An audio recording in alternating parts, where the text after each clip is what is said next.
Donc déjà, bonsoir tout le monde. Le café débat ce soir, c'est maladie visible et invisible. Pourquoi autant de différences? Pourquoi autant de différences dans cette société? Pourquoi est-ce qu'il y a plusieurs... comment dire? Pourquoi tout simplement, par exemple, un dossier MDPH va mettre plus de temps d'un côté que de l'autre? Je prends par exemple une personne qui est autiste, admettons. Son dossier, il va peut-être mettre 1 an à être traité, alors qu'une personne en fauteuil, ça va peut-être mettre moins de temps. Donc voilà, donc ça va être à peu près l'objectif de ce soir. C'est vraiment mettre en lumière donc, les inégalités par rapport à la perception et le traitement, et puis surtout explorer de manière concrète les impacts sur l'inclusion, l'emploi, le logement, l'accessibilité, donc de tout ce qui est ERP, établissement de soins public. Et puis pourquoi pas essayer de s'interroger également sur l'application de l'arrêté européen d'accessibilité qui date du 28 juin 2025. Alors l'arrêté date du 28 juin, c'est le décret d'application. Mais en réalité, la loi, elle date de bien avant ça, elle date de 2022. Donc elle a été votée en 2022 par l'Union européenne et le décret français a été mis théoriquement en application le 28 juin. Voilà. Je te laisse continuer.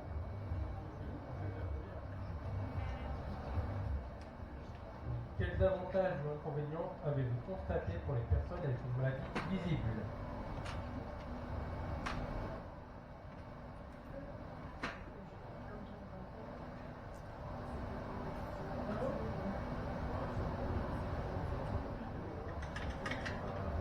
Les avantages et les inconvénients pour les maladies visibles. Alors, moi, je pense qu'il y a tout le temps de difficulté pour le handicap en fait. Surtout avec un contexte d'aujourd'hui en fait, de budget, de choses comme ça. Il manque de moyens dans les DPH. Après, le fait que c'est visible, c'est que le handicap, il se voit en fait. Il est marqué en fait. Quand tu es en chaise volante, c'est plus marquant qu'une forme d'autisme. Certains autismes qui sont complètement invisibles en fait pour les personnes. Enfin pour les DPH, pour les gens, ils sont obligés d'écrire, de rédiger le parcours quotidien pour se justifier. Et ce qui n'est pas simple en fait.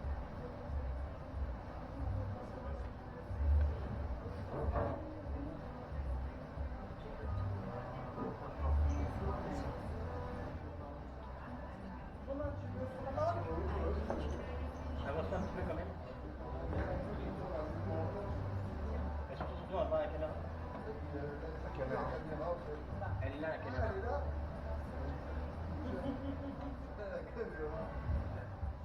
Non, bah, ce que je voulais dire, c'est que c'est quoi ton prénom à toi là Renaud.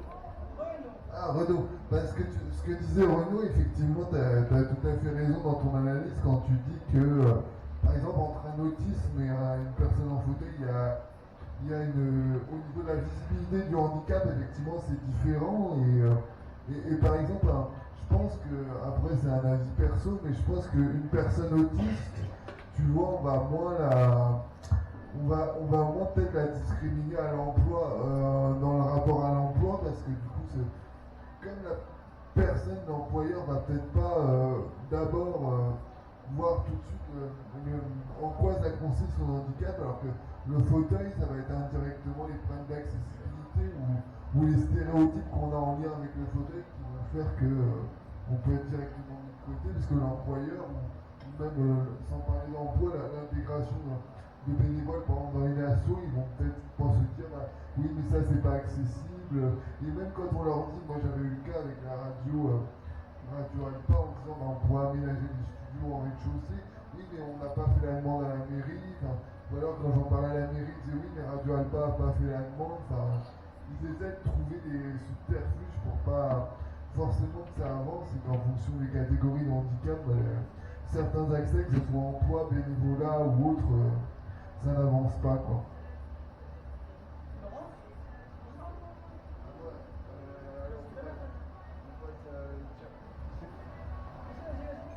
Ah non, je sais pas, non. Quelqu'un d'autre? C'est vrai qu'il y a beaucoup de fracas et de difficultés. Moi-même, j'ai connu des... On t'entend pas, Renaud. Moi-même, j'ai connu une difficulté d'adaptation des postes et d'exprimer celle-ci lorsque j'ai fait des demandes d'entretien d'embauche. Et pour mon poste actuel aussi. C'est pas simple parce que quand c'est invisible, le handicap que j'ai, il faut exprimer la fatigabilité et faire comprendre aux gens Après, on le voit sur la caméra. que tu as un poste, tu ne peux pas assumer plus d'exigences. Or, on est dans un monde du travail où le type d'emploi, là c'est le type d'emploi tertiaire, ça mute et on peut faire plus avec moins de moyens. Donc c'est difficile quand tu as un handicap invisible de l'exprimer de cette manière et de te faire une place. Mais on y arrive.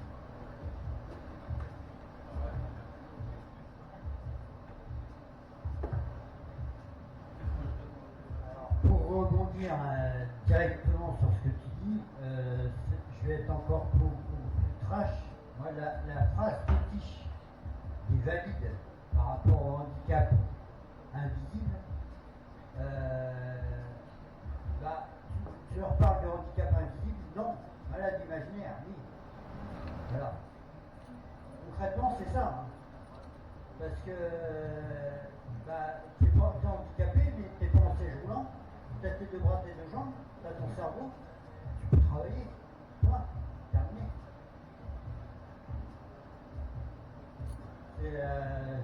C'est juste une base, ça. Hein. Dans les validistes, c'est ça. Oui, bonsoir. Je voulais pas trop parler, mais moi je fais partie des gens avec handicap invisible. Je suis sourde d'un pas. Donc si je vous regarde tous, c'est parce que je lis sur les lèvres. Mais c'est vrai que moi je fais du bénévolat. Je peux vous dire, j'en prends plein la gueule. Hein, parce que les réflexions, je peux vous dire que ça y va. Mais bon, je lâche pas. Mais c'est vrai que tout ce qui est invisible, quand moi j'en parle, on se moque de moi. T'en fais exprès, t'exagères. Et puis, il y a des moments où ça rend fou. Et c'est pour ça que des fois, je peux être très très énervée. Parce que même ici, des fois, j'entends pas tout ce qui est dit. Donc, c'est handicapant. On ne peut pas répondre parce que on risque de répondre à côté. Et puis, bon, bien, on n'est pas pris au sérieux. Enfin bref, je pourrais vous en raconter. Mais c'est pour ça maintenant, samedi, j'ai eu mon petit badge. Eh bien, j'ai décidé, depuis samedi, il ne me quitte pas. Voilà, même je fais beaucoup de bénévolat cet après-midi.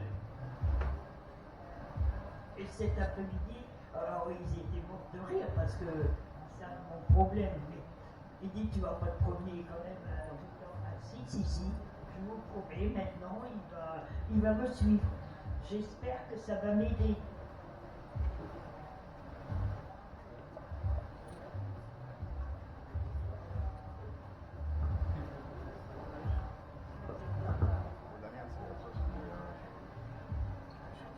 En fait, je pense que les avantages, pas des masses, que ce soit un handicap visible ou un handicap invisible, il est vrai que c'est toujours très compliqué. Moi, je peux parler dans le domaine de l'emploi parce que j'ai été à peu près une quinzaine d'années à travailler. Et effectivement, moi, j'ai bien vu que dans le domaine de l'emploi, lorsqu'on se retrouve face à un recruteur et qu'on lui dit, voilà, j'ai une RQTH, donc une reconnaissance en qualité de travailleur handicapé, tout de suite, on m'a regardé, on m'a dit, mais c'est quoi ton handicap? Bah oui, forcément. Et en fait, ce qui est, entre guillemets, pas marrant, c'est que derrière, il faut toujours se justifier, passer son temps à se justifier, à devoir prouver par A plus B le pourquoi du comment, que, genre pour mon cas, par exemple, une semaine par mois, j'étais en arrêt. Parce qu'une semaine par mois, mon corps ne suivait pas. La psyché ou bien même les jambes commençaient déjà à lâcher progressivement et forcément, c'était compliqué. Et c'est vrai qu'aujourd'hui, je me dis, bon, c'est bien parce que je travaille plus, entre guillemets. Bon, j'ai la vie associative à côté, donc c'est quand même quelque part c'est un travail. Mais en attendant, c'est vrai que je vois que c'est quand même beaucoup moins fatigant et beaucoup moins prise de tête, on va dire, arrachage de cheveux, même si j'en ai plus. Parce que c'est vrai que je le vois autour de moi, des personnes qui sont en situation de handicap, avec des maladies invisibles, et qui se disent mais je peux pas travailler parce que dans le milieu où je suis, ça me convient pas. Je peux parler de Michael, par exemple, qui n'est pas là ce soir, mais qui est là d'habitude. Il est atteint d'épilepsie, je crois aussi, Michael. Ouais, ça. Il est atteint d'épilepsie et c'est vrai que partout où il va, soit c'est trop rapide, soit c'est trop lent, soit il n'est pas assez ceci, pas assez cela. On se dit, mais en fait, rien n'a été adapté et rien n'est toujours adapté. Donc peut-être que ça viendra, mais pour l'instant, c'est pas sûr. Ouais, mais.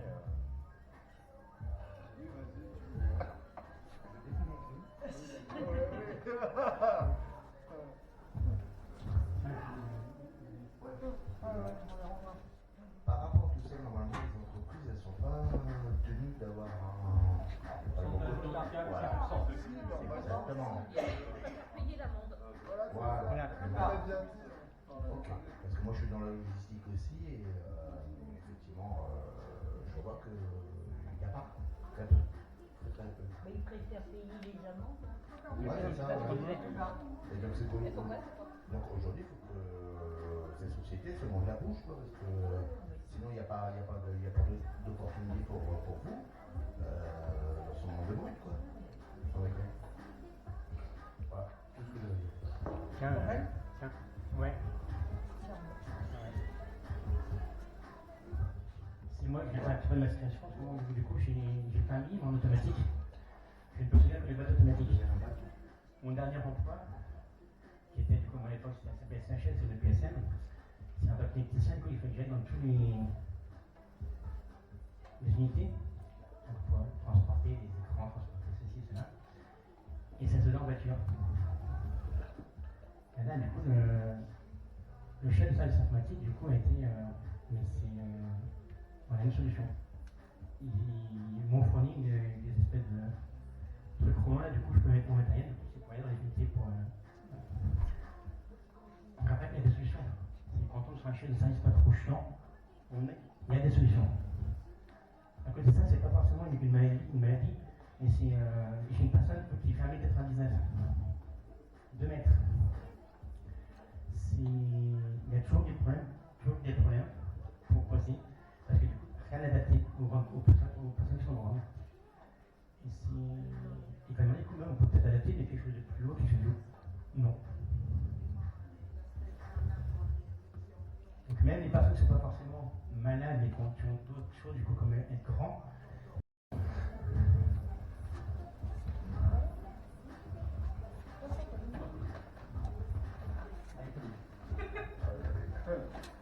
Rigolez pas, j'ai préparé 20 pour rigoler. Du coup, bonsoir tout le monde. Alors, bon, vous ne me connaissez pas, je vais me présenter. Donc, moi, c'est Pauline. Donc, la nouvelle arrivée.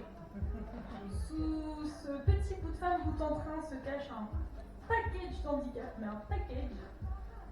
Trouble déficit de l'attention, trouble anxieux sévère, trouble personnalité limite.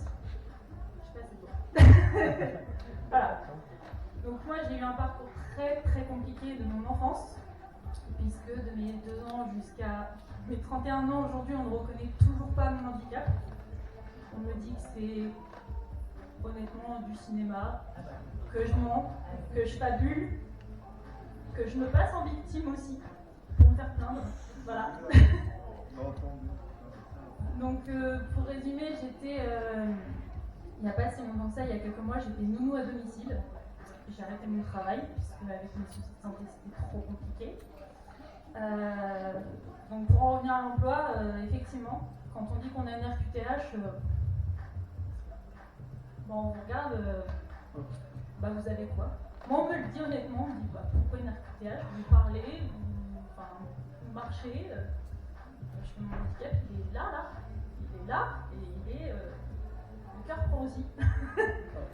Et on me dit oui, mais dans le professionnel, la tête et le cœur, on s'en fout. Voilà ce qu'on m'a répondu. Clairement. Toute ma vie, on m'a dit ta vie, on s'en fout. Ce que tu vis dans ta vie, on s'en fout. Ce que tu penses et ce que tu ressens, on s'en fout. Nous, ce qu'on veut, c'est que tu bosses. Voilà. que tu souffres, que tu pleures, que tu ne puisses plus tenir, voilà, travaille quand même. Pas le choix. Bah, du coup, j'ai décidé d'arrêter de travailler, puisque je pars du principe que je fais une machine.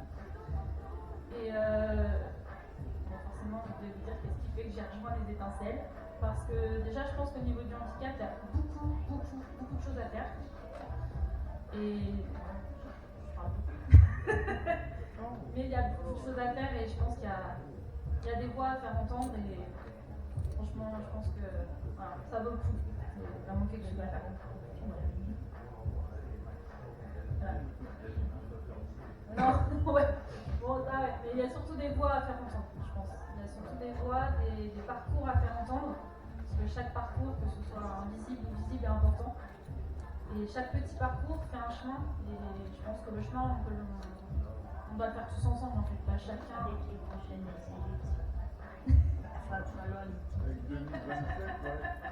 Je vous en reparlerai après. À partir du moment où on classe les gens valides, non valides, qu'est-ce qu'on... Reprends le micro si tu veux, Fabien. Non mais je parle fort si tu veux. Oui, Pas de non, problème. mais... Tout le monde m'entend. Oui, on entend. Je comprends pas ça. Qui c'est qui est On prend le valide, qui micro c'est quand qui... même. On va prendre le micro, c'est mieux pour la vidéo. À partir du moment qu'on discrimine les gens, quels qu'ils soient, valide, pas valide, mais le critère de valide ou pas de validité, il est où? Franchement, il est où ce critère? Voilà, c'est un truc que je comprends pas. J'aime pas ça, l'injustice, l'ignorance. Grâce à toi, hein, que j'ai ouvert les yeux aussi. Hein. Je conçois pas ça. C'est. Je suis pas plus valide que vous, que je suis dans ma tête plus valide que certains. Le fait de catégoriser les gens, de les mettre dans des cases, ça, c'est des choses que j'ai du mal à concevoir. Du tout. Voilà, du coup, moi aussi, du coup, c'est ce qu'on m'a dit, du coup, de tout ça dans les boulot. C'était pour une personne utilisateur du service. Ben ouais, mais bon, quand c'est une dépression, tu veux faire comment? Quand c'est un trouble de l'attention, tu veux faire comment? Ben, tu peux pas.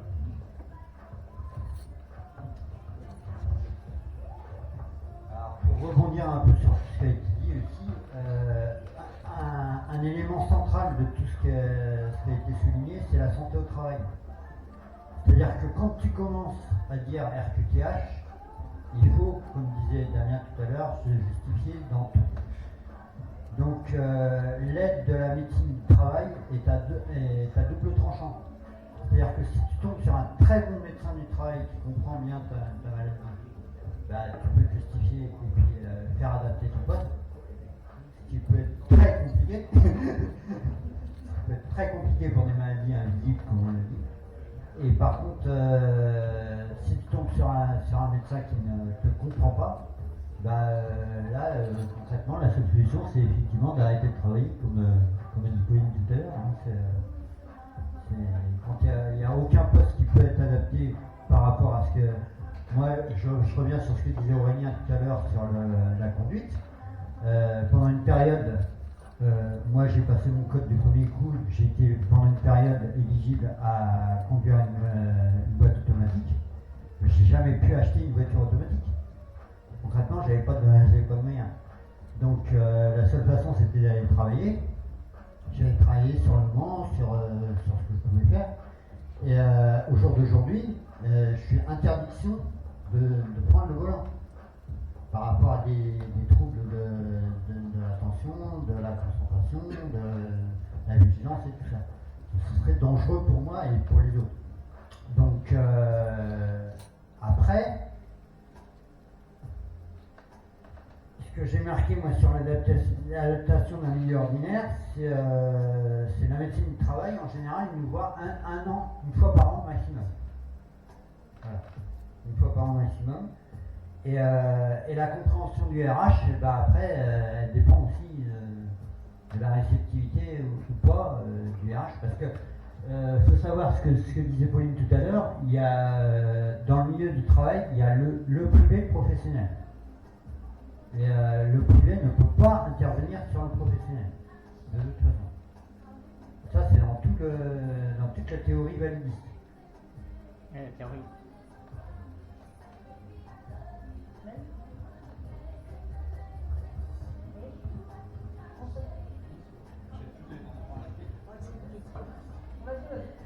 Bien moi j'aurais une question, parce que je suis devenue, je suis pas sourde de naissance. J'y suis depuis une petite quinzaine d'années. J'étais en retraite.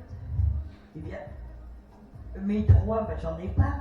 Vous êtes en retraite, vous avez rien à foutre, vous devenez sourd, vous n'entendez pas, c'est pas grave. Bah si, c'est grave. Parce que on peut faire des dépressions, on peut tomber fou, folle, enfin pour moi. Enfin, il peut s'avérer des cas très très graves.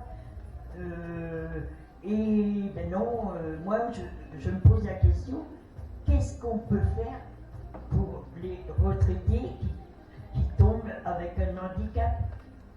Parce qu'on n'a aucune possibilité. C'est fini, on vaut plus rien, c'est au rebut.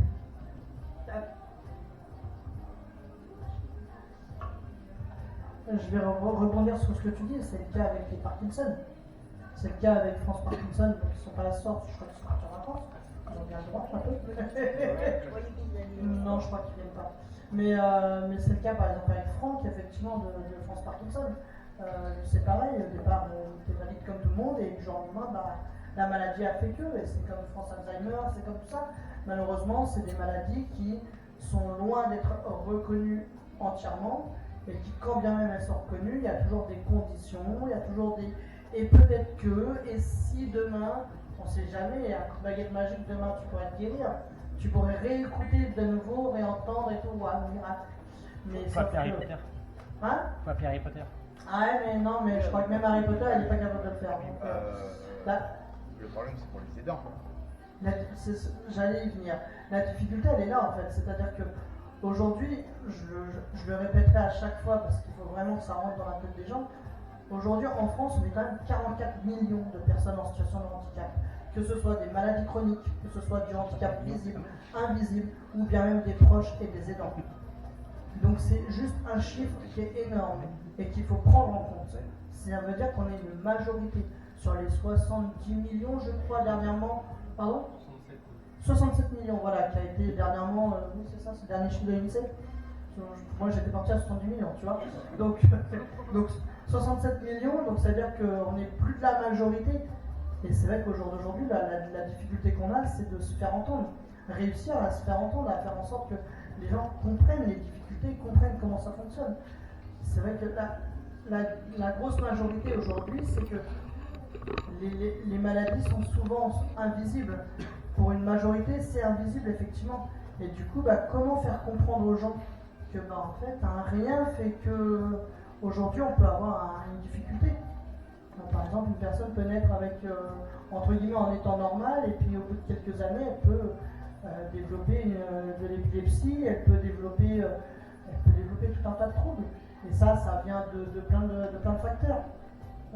Récemment, je regardais un TEDx là-dessus où justement on expliquait que malheureusement, il y a plein de choses, que ce soit dans la nourriture qu'on mange, que ce soit dans les polluants, les fameux polluants éternels ou je ne sais quoi, tout ça qui fait qu'à un moment donné, on les respire et des personnes qui, entre guillemets, sont normaux, vont devenir, entre guillemets, à un moment donné, ils vont devenir invalides parce qu'il y a quelque chose qui aura déclenché une maladie chez eux. Comme une personne qui par exemple, n'a jamais fumé de sa vie et qui, du jour au lendemain, chope un cancer des poumons. Qui va expliquer pourquoi il a chopé un cancer des poumons? C'est tout simplement parce que la société est faite ainsi, mais la difficulté, c'est qu'il y a trop de différences. Et aujourd'hui, l'idée, c'est vraiment de réfléchir là-dessus et de se dire à un moment donné, peut-être essayer de faire sauter les verrous de la différence et faire en sorte que tout le monde soit égaux, quel que soit le parcours, quel que soit l'engin qu'on utilise, que ce soit un fauteuil ou ses pieds. Il faut que tout le monde soit égaux. Comme le nuage de Tchernobyl qui s'arrête à la frontière. Comme le nuage de Tchernobyl qui s'arrête à la frontière. Oui, oui, dans le sens. On est quand même dans le pays des droits de l'homme.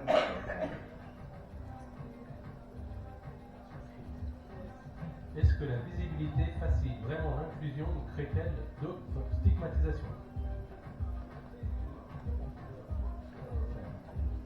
Je suis d'accord avec toi, Renaud, il n'a pas facilité la tâche ce soir sur la question. Mon maître. Fais-le-moi, Kabyle.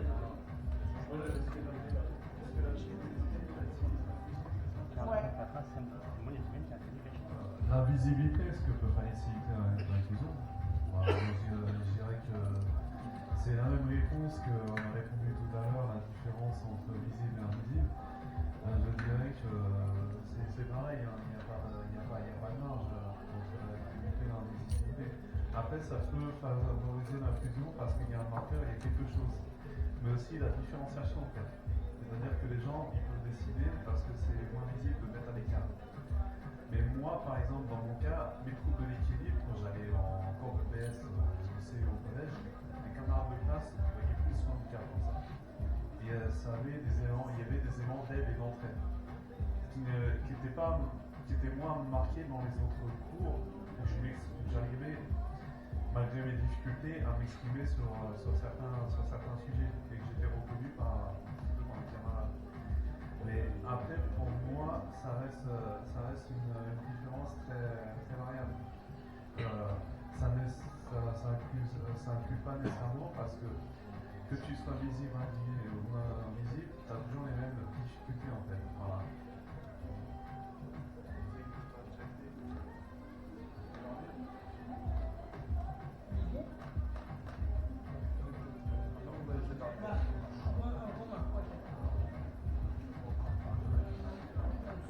Non, et puis aussi, j'ai l'impression qu'il y a encore des stéréotypes qui restent dans la tête des gens. Que je parlais avec l'animatrice de l'ADMR, on a fait un repas ce midi, et elle disait, il y a une amie à elle, une jeune fille qui a 25 ans, donc une amie à elle, qui un jour, il se balade dans la ville du Mans, puis il voit un monsieur avec en fauteuil, par exemple, en train de ranger son fauteuil dans sa voiture. Et l'amie de Gwendoline, l'animatrice de l'ADMR, elle fait comme réflexion devant Gwendoline, qui travaille avec nous à l'ADMR, qui sommes en situation de handicap. Oh bah encore un qui profite des aides de l'État, voilà, et qui a des aides de l'État pour financer sa voiture. Et comme dit Gwendoline, elle qui travaille dans le milieu maintenant, l'animatrice de l'ADMR, elle a dit mais comment tu peux sortir de réflexion comme ça alors que tu connais pas le milieu quoi. Moi je vais y aller parce qu'il y a mon petit le micro.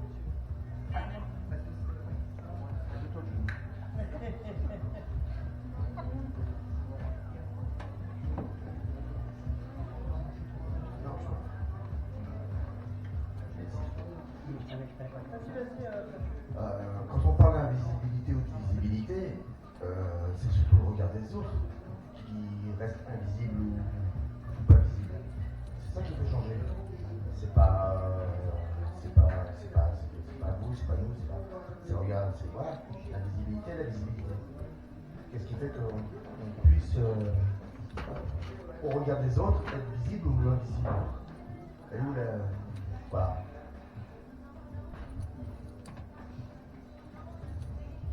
Je rebondirai sur les chiffres qui ont été donnés tout à l'heure. Il y a 44 millions de personnes en situation de handicap sur la France, dont 80% de handicap invisible. Donc 20%, en l'occurrence,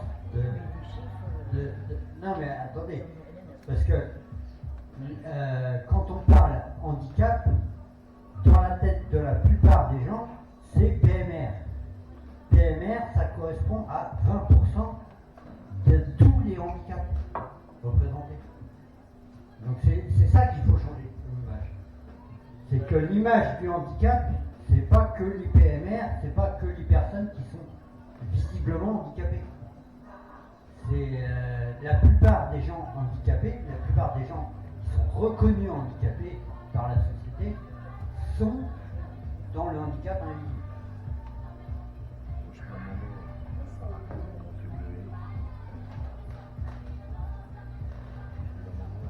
Oui, Olivier, donc je fais partie de la Ligue des droits de l'homme. Par rapport à ce qui vient d'être dit, il y a pas mal de choses qui me parlent par rapport notamment au fait que tout le monde peut être concerné. Et quand on parlait du fait d'être reconnu, c'est d'abord la première façon de se sentir reconnu, c'est que la personne qui est en face de soi puisse se mettre, fasse preuve d'empathie et puisse se dire bah, moi aussi je pourrais être concerné par ça. On l'a vu là par le témoignage sur le fait que bah, tu touches des aides et donc sous-entendu je te rejette. Et effectivement, actuellement, on voit dans les discours, aussi bien politiques que dans l'ambiance générale, une sorte de rejet quand même, qui est souvent mis comme solution pour résoudre des problèmes. C'est-à-dire que par exemple, quand on est dans un contexte de dette, on se dit bah, peut-être que c'est parce que certains profitent, et donc forcément on va voir le mécanisme de se dire bah, si certains profitent, ceux-là, il faut s'attaquer à eux, il faut rogner sur les aides. Et c'est comme ça qu'on a justifié des baisses de subventions, par exemple pour des associations au niveau régional, parfois au niveau national, mais là dans la région Pays de la Loire, c'était aussi ce qui a été mis en avant. Et on donne comme modèle une personne qui serait valide, qui serait en bonne santé, alors que en fait tout le monde pâtit de cette situation-là.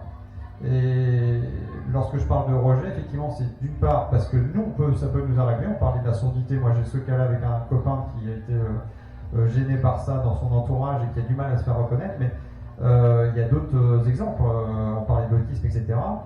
Mais on pourrait aussi parler de personnes qui vont parfaitement bien et qui sont malgré tout de plus en plus exclues. Alors là, j'ai vu qu'il y avait par exemple des hôtels et des restaurants qui mettaient un logo « Ici, nous n'acceptons pas les enfants ». Sous-entendu, comme ça, vous serez tranquille.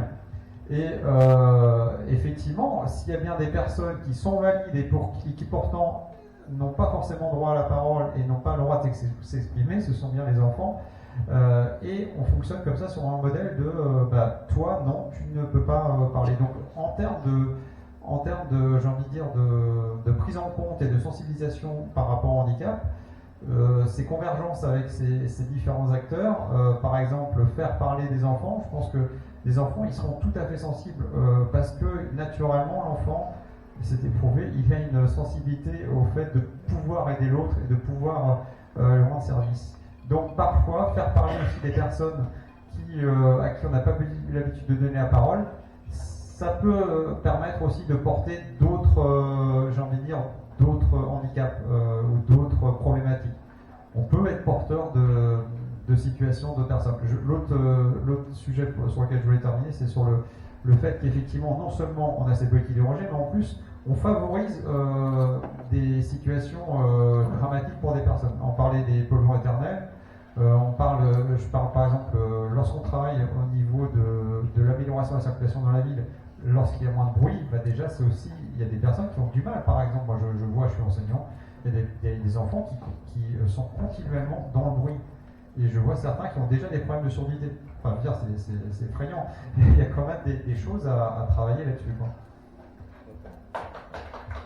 Je voulais souligner une chose, on a, je ne veux pas le mettre en avant parce qu'il va se sentir gêné, mais on a avec nous des gens qui sont en hyperacousie.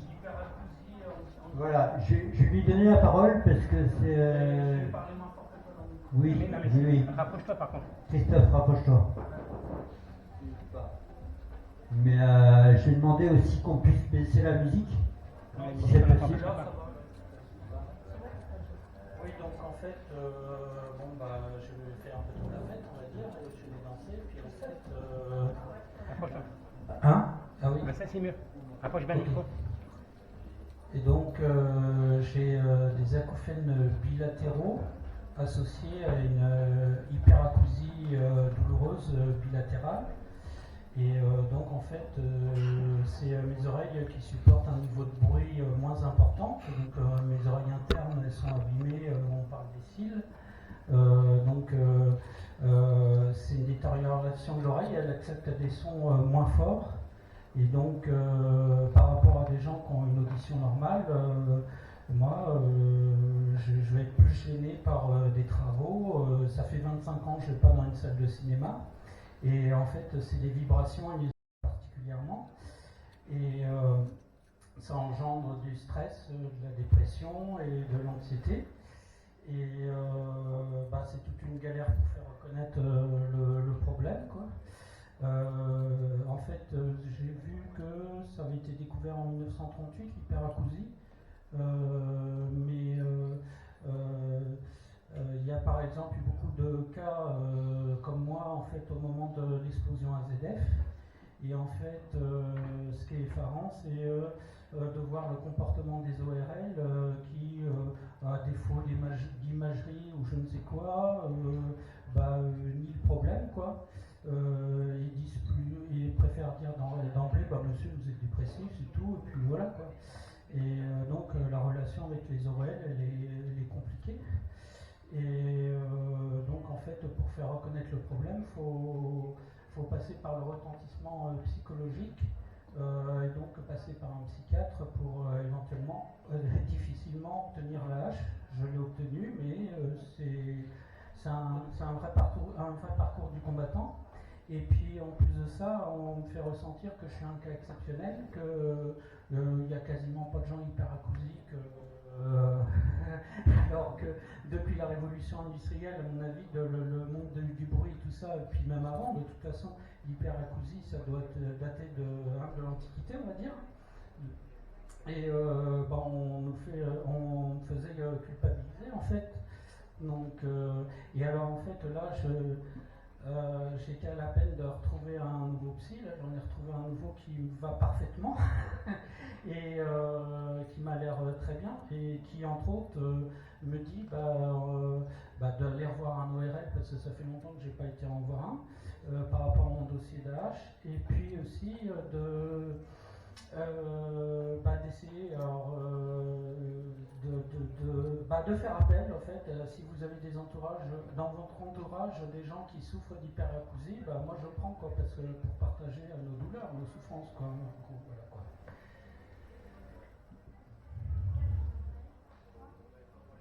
Et en fait, je n'ai pas spécialement de perte d'audition pour autant. Mais après, le quotidien, moi ça a eu un impact sur la vie professionnelle, sur la vie sentimentale. J'ai eu 14 ans de vie commune et ça a foutu en l'air le couple. Et en fait, le stress dans le privé, je peux gérer le bruit, mais par contre, si dans un cadre professionnel du bruit m'est imposé, ça peut, comme les oreilles sont détériorées, ça va passer des oreilles détériorées sur le système nerveux et je vais être obligé de partir. Et donc, il y a plein de bruits inconfortants, j'ai une fatigue auditive rapide, et puis par exemple là, avec les travaux, j'ai les fameux 2 doigts pour me boucher les oreilles. Une salle de cinéma, ça fait 25 ans que j'y vais plus. Il y a un stress par rapport, tiens, on va au restaurant, oui, est-ce que le restaurant il est calme Non, c'est un traumatisme auditif. Voilà, c'est un traumatisme auditif. Donc je m'en sens un peu responsable, mais ça impacte complètement la vie, quoi, et c'est invisible. On m'a traité de maladie imaginaire, et voilà, même encore aujourd'hui, et même politiquement, parce que j'aimais bien ce que disait le monsieur là.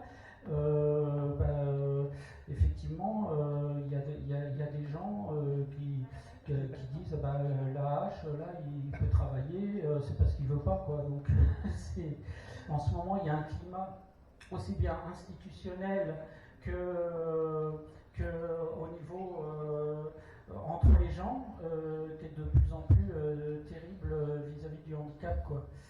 Et je me dis, est-ce que les handicapés, on ne les considère pas comme des inutiles, ils ne servent à rien, je ne sais pas, mais en tout cas, politiquement, tout parti politique, pour moi en ce moment, le handicap, il est plutôt à mal.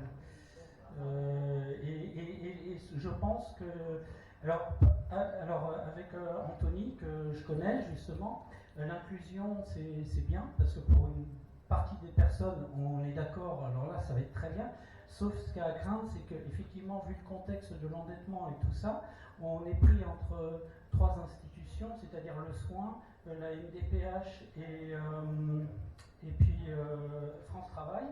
Parce que moi, mon conseiller Cap Emploi m'a conseillé de rester inscrit à France Travail parce que ça pouvait éventuellement me supprimer mon allocation H, alors que j'ai des spécialistes qui ont bien dit que j'étais inapte par rapport à ce que j'avais.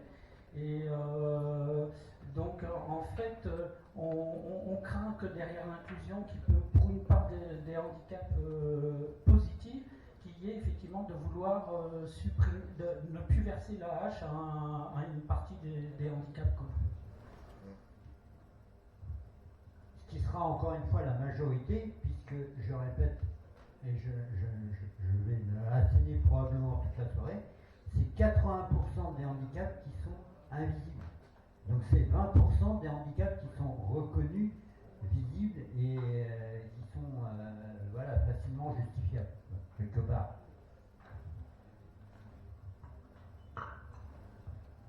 Ok.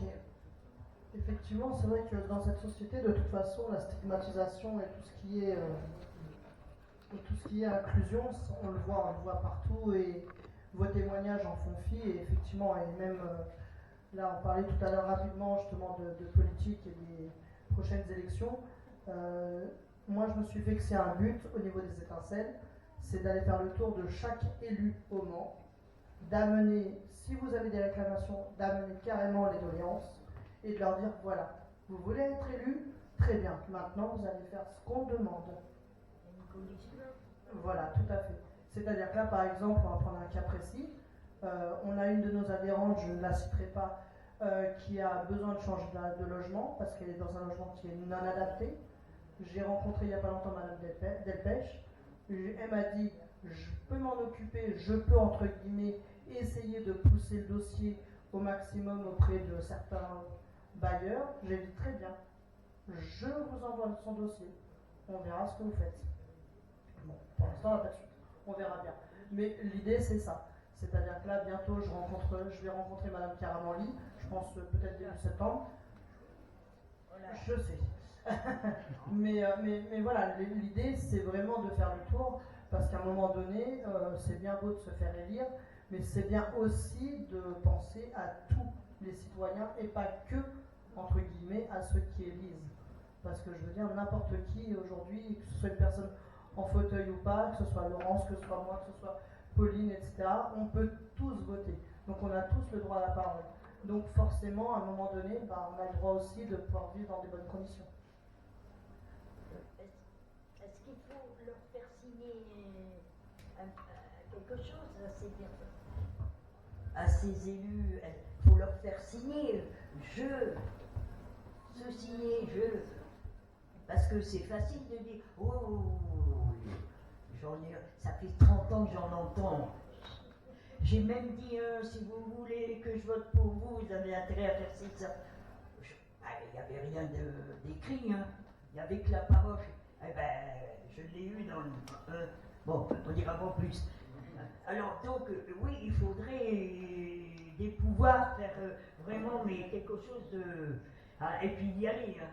Moi, je veux bien retourner à la lutte. On a besoin de collectifs, parce que s'il y avait des problèmes par rapport à certains dossiers et tout ça en ce moment, en fait c'est tabou, parce que les gens, s'ils ont des problèmes avec France Travail, s'ils ont des... Je te repasse le micro. Parce qu'en ce moment, on sent...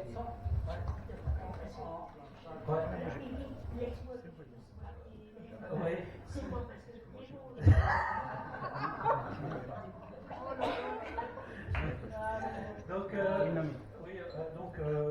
je voulais dire, en fait, on manque de collectif parce que par rapport à certains dossiers, effectivement, il y a des gens qui sont convoqués à France Travail et on ne sait pas s'ils subissent des pressions ou pas. Et en fait, les gens sont taiseux, ils ne veulent rien dire. Pour eux, c'est personnel et tout. Et en fait, on manque de groupes de parole parce que pour savoir ce qui se passe réellement au niveau du handicap et de France Travail. Parce que l'inclusion positive, il n'y a aucun problème, mais il faudrait pas que ce qui se passe au niveau de France Travail devienne une forme de harcèlement, de psychologique morale vis-à-vis d'une personne handicapée et qu'en fait on leur propose des choses vraiment réalisables pour eux, quoi. Moi je dis vigilance par rapport à la relation avec France Travail, surtout en ce moment, parce que c'est effectivement on est dans une période d'économie et voilà quoi. Donc le collectif à tout prix, et je pense que ça c'est difficile.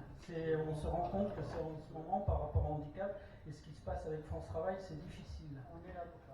Ouais, mais c'est... justement c'est pour là aussi que je suis, c'est que le collectif c'est pas évident, quoi. Ouais.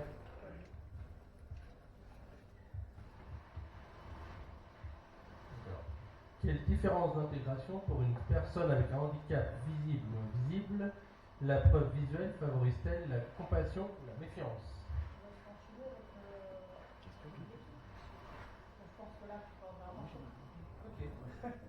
J'hésitais, mais merci Damien pour le petit soufflage. Oui, effectivement, l'inclusion sociale, notamment sur l'épilepsie. Alors là, on a un dossier énorme, et t'en parlais tout à l'heure avec Michael. Ça fait toujours peur l'épilepsie sur le lieu du travail, surtout lorsque, par exemple, vous avez des collègues qui vous disent « Ah bah non, tu fais ça parce que c'est psychologique, tu vis une crise parce que tu n'as pas envie de travailler. » Ou même au lycée, ou au collège, des professeurs qui disent « Ah bah non, il n'a pas envie de travailler, donc il a pas de crise. » Bah non, en fait, c'est d'épilepsie, ça ne décide pas, hein, c'est pas une fiche de avec des doigts, elle arrive.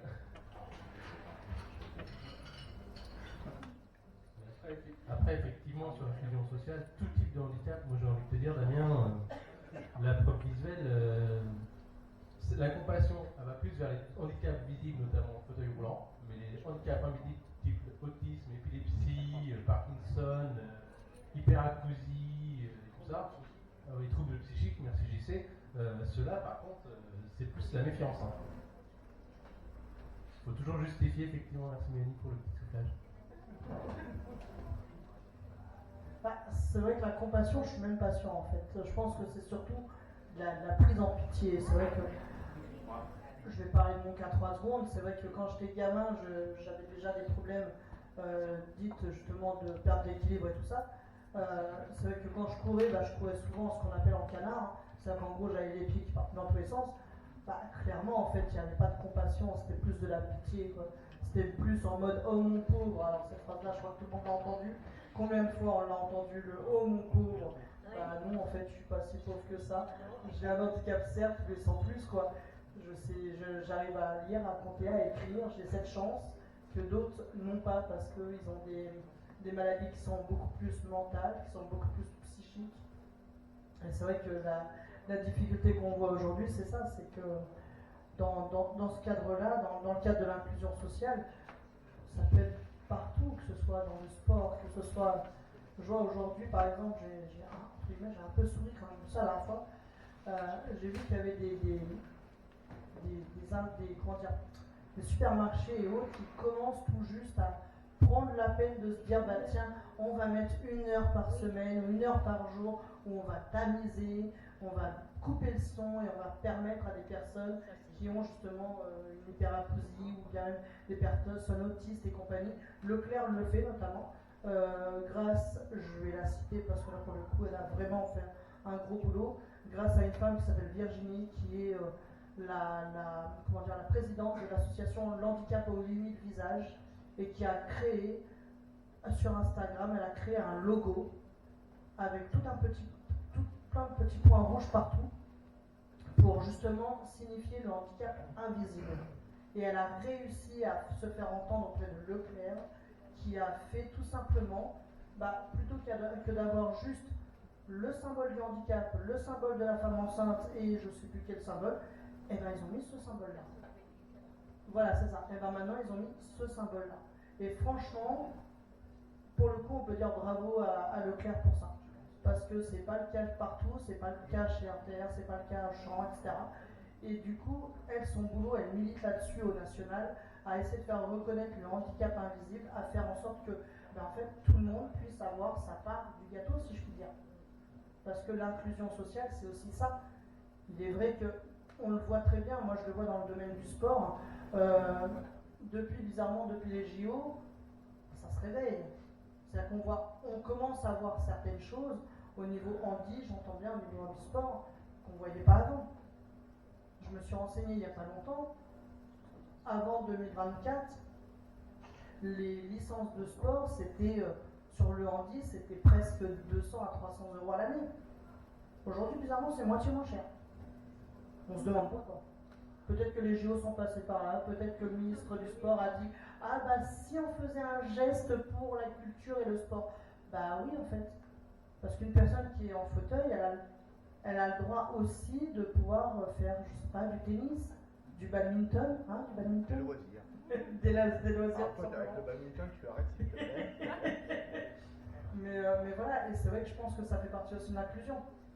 Il y a, là, par exemple, on est ici, en face, il y a un cinéma. Ça fait 2 ans que je suis en guéguerre avec eux parce qu'ils refusent de réouvrir une salle plein air. En face, il n'y a aucune salle plein air. C'est-à-dire qu'elle n'est jamais ouverte. Elle n'est jamais ouverte. Oui, il y a une salle, mais elle n'est jamais ouverte. Parce que soi-disant, il n'y a pas assez de monde. Bah, si elle ouvre encore.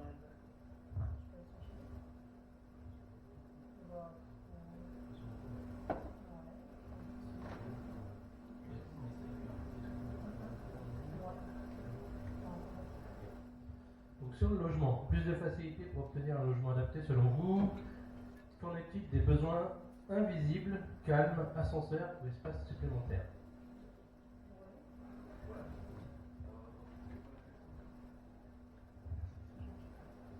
Je pense qu'on a besoin d'espace et d'avoir besoin d'air aussi. Parce que moi j'ai vécu dans un petit B1 et moi je vais me passer, surtout quand on peut avoir des soucis de mobilité, c'est vrai que c'est important d'avoir de l'espace.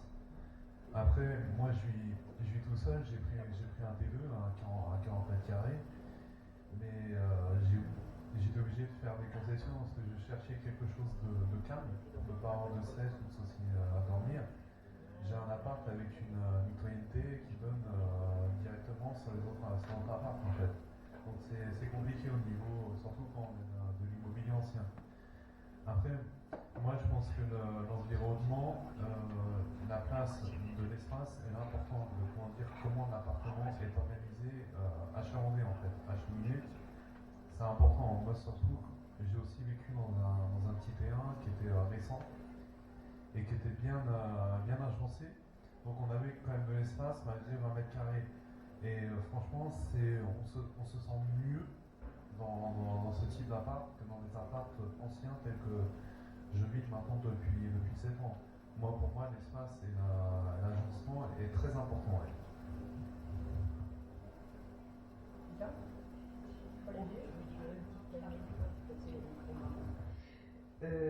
Moi, j'habite dans c'est privé, mais appartement. Et le lundi, le gardien, il me dit toujours, je ne suis pas souvent chez moi, mais même si je suis chez moi, il me dit, t'as entendu, il y a eu du bazar, ah bah, je lui dis, non, désolé, je suis sourde. Et c'est vrai, je n'entends rien. Une fois, les pompiers sont venus en dessous de chez moi, je descends pour aller chercher mon pain.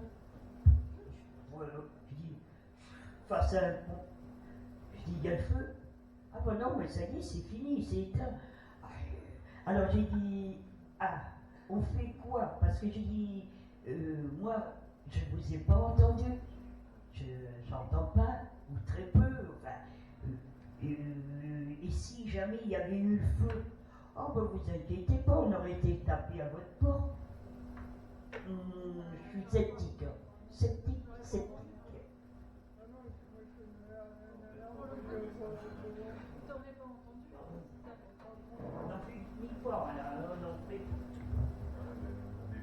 C'est vrai que c'est compliqué, après faut prévoir, faut trouver une start-up ou quelqu'un qui est codeur, qui travaille sur une application, sur quelque chose qu'on voit un message sur un colis ou sur un portable que tu portes en fait. Excuse-moi, attends, je vais le mettre devant toi. Quelque chose que tu portes en fait, un collier, comme ça on te dit quand les pompiers arrivent. Ils envoient un signal en fait, les pompiers sont équipés, puis hop, voilà. Ou un voisin qui t'envoie un signal pour te dire les pompiers arrivent, il y a quelque chose qui brille, une vibration. Voilà. J'essaie d'exprimer une idée.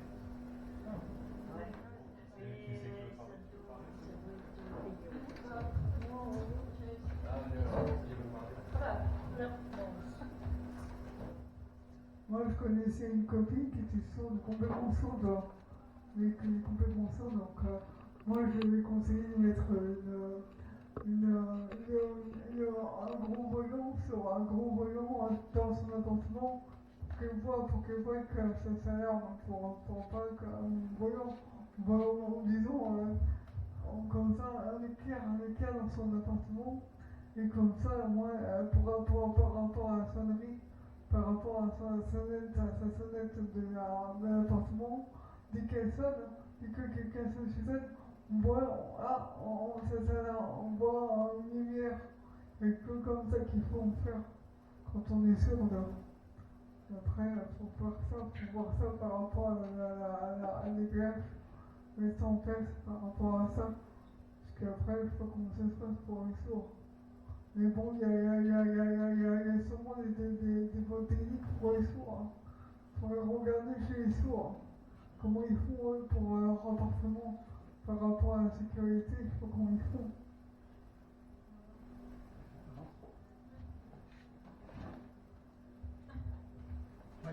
J'avais une connaissance qui était sourde, on sonnait chez elle, toutes les lumières chez elle, du coup, sont un peu clignotées. Ça existe. Excusez-moi, j'étais juste en train de vérifier une information. On a une ministre qui est déléguée au handicap. On a une ministre qui est déléguée au handicap. Donc, je me posais la question, est-ce qu'elle est concernée par le handicap? Je crois pas. De visu, non. Maintenant, est-ce que c'est un handicap invisible? Peut-être. Mais elle ne me semble pas concernée. Alors maintenant, c'est peut-être la grande question à se poser, c'est peut-être de se dire, dans nos futurs élus, d'avoir aussi des gens qui sont concernés par le handicap.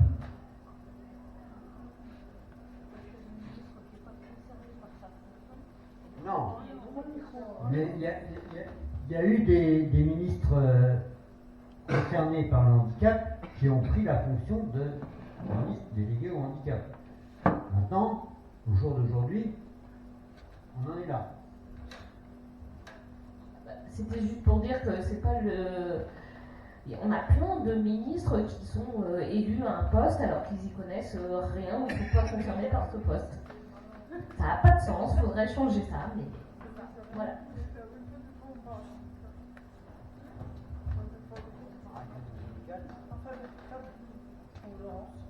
Certains ministres, notamment en handicap, ça ne veut pas de quoi on parle.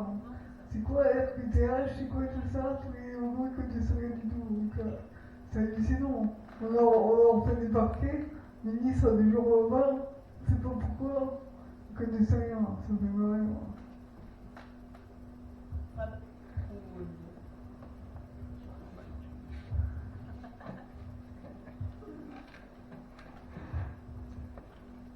On n'a pas de vote, on vote pour des gens qui sont élus, qui ont un programme, quel qu'il soit, peu importe les partis, peu importe les idéologies.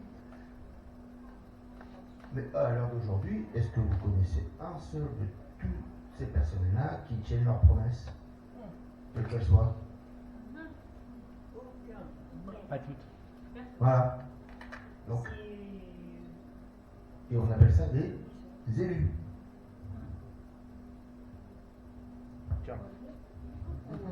Mais après, du coup, c'est est-ce qu'elles tiennent leurs promesses? Certaines, pas toutes. Jamais. Elles tiennent certaines leurs promesses, elles tiennent pas toutes leurs promesses. Lesquelles, du coup, j'ai pas un dossier épais comme ça, du coup, pour savoir, hein, d'accord? Il y a des gens qui votent depuis 40 ans quand même. Oui, j'en ai 52. Appelle-moi crétin, s'il te plaît. C'est comme si t'étais pas au courant. Parce qu'au bout d'un moment, t'es mignon, du coup, je suis quand même au courant. Mais derrière, du coup, tu es toujours depuis 40 ans. Hein, mais voilà. Mais si j'ai pas d'exemple. J'ai pas noté les exemples des personnes qui continuent leur promesse. D'accord? Mais il y en a eu. Après, derrière, très peu, certes. Mais il y en a eu. Après, malheureusement, du coup, ça fait 40 ans qu'on s'amuse du coup avec les mêmes personnes. Il faudrait peut-être changer au bout d'un moment. Alors, c'est pas forcément une question de promesse chez les élus, ceux qui veulent se faire élire, mais théoriquement, il y a un programme, quel qu'il soit, même s'il n'est pas forcément avenant pour les gens en difficulté ou autres, hein, parce qu'il n'y a pas que le nom du handicap, hein. Il y en a plein.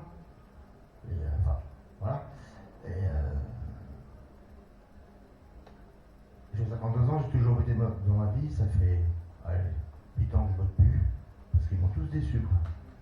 Vraiment. Il n'y a plus de... Et pour tout le monde, hein, pour toute la société française, quelle qu'elle soit, l'éducation, le handicap, la sécurité sociale, les machins, les trucs.